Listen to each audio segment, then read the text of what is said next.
यही आउँदो 2082 साल वैशाख 21 गते राष्ट्रकवि माधव घिमिरेको चाहिँ शालिका अनावरण कार्यक्रम रहेको हुँदा त्यसको तयारी सम्माननीय राष्ट्रपति रामचन्द्र पौडेलज्यूबाट चाहिँ शालिका अनावरण कार्यक्रम रहेको छ।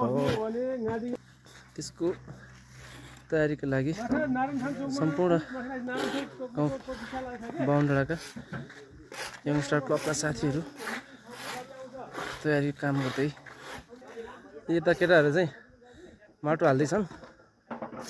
यो हाइलो गराउन केटा हो यार यतातिर खै चारैतिर चाहिँ फुल रोप्ने कार्यक्रम रहेको छ हाम्रो। यहाँ धुपीको बोटहरू छ, यहाँ थुप्रै फुलहरू छ। यहाँ